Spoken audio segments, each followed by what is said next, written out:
Nous vivons dans l'époque de l'immédiat, de l'information fast-food, déjà mâchée, déjà digérée, et bien sûr dans l'ère du divertissement superflu pour masquer l'essentiel. Crise financière, crise sociale, crise alimentaire, crise écologique, crise énergétique, crise économique, crise de confiance, crise de défiance.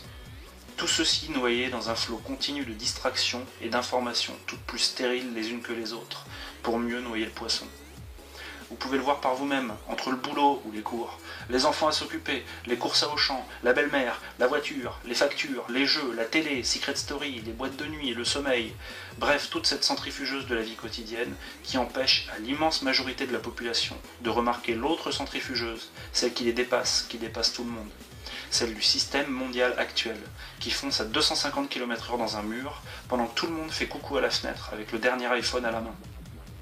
On le sent tous que ça va mal, même ceux qui ont une vision très distraite du monde, les ados qui tournent autour de leur nombril, les carriéristes en cravate, les cadres dynamiques pleins d'ulcères, les ménagères de moins de 50 ans, les smicards aux 35 heures, les chômeurs qui n'y croient plus, bref, tous voyons que le monde part à la dérive.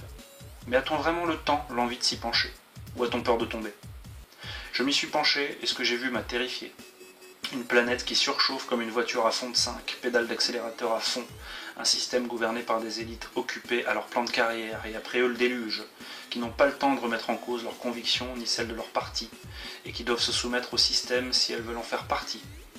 Un peuple qu'on n'écoute plus, qui n'est plus représenté, qui se bat contre des moulins à vent, ou qui ne se bat même pas, manipulé par une classe médiatique qui lui explique ce qu'il doit penser.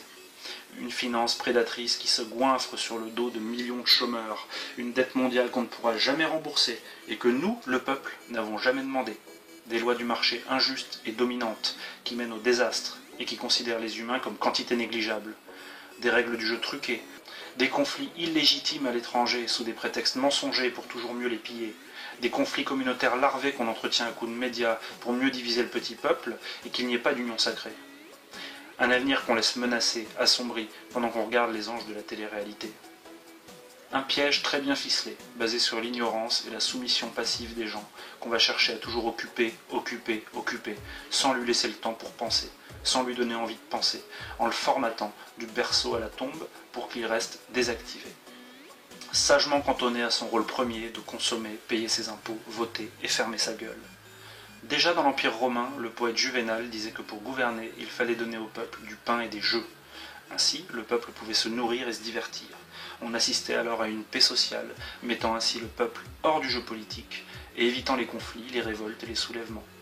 Il y a 2500 ans, le penseur chinois Lao Tse disait que pour qu'un État soit bien gouverné, il fallait que le peuple ait le ventre plein et la tête vide. Malgré nos ordinateurs et nos voitures, nos satellites et nos réseaux, rien n'est autant d'actualité. Seules les méthodes se sont modernisées. Internet ne permet plus de cacher grand-chose au peuple, alors plusieurs méthodes sont appliquées par tout système pour nous éloigner de la vérité. Par exemple, noyer les informations importantes dans un flot, un océan, un bombardement d'informations inutiles. Les clés de compréhension du monde s'en retrouvent perdues comme quelques rares aiguilles dans une meule de foin gigantesque, à l'échelle inhumaine. Aussi, faire en sorte que les grands médias dominants déversent tous plus ou moins la même information, avec le moins de contrepartie et de recul possible, comme de gigantesques copier-coller, des perroquets, que les gens vont s'empresser de répéter à leurs voisins, à leurs collègues, à leurs parents. Adolf Hitler disait « Un mensonge répété 10 fois reste un mensonge, répété 10 000 fois, il devient une vérité ». Ainsi, le petit peuple, impuissant, mal informé, manipulé et divisé, se contente de suivre un mouvement inspiré de force par des haut-parleurs géants qui sont là pour penser à la place des gens et imposer la pensée unique. Qu'une armée de moutons ou de perroquets impose une vérité autoproclamée, et pour le système, c'est gagné. Et qu'importe qu'il y ait quelques contestataires, tant que la masse approuve et colporte sans broncher. Le plus drôle dans tout ça, c'est quand on sait que la majorité des grands médias appartiennent à quelques grands groupes bancaires et militaro-industriels. Quelle crédibilité leur accorder quand ils nous expliquent ce qu'on doit penser? Que majoritairement, Internet, cet outil incroyable, est utilisé pour du superficiel ou pour être toujours ramené vers le système.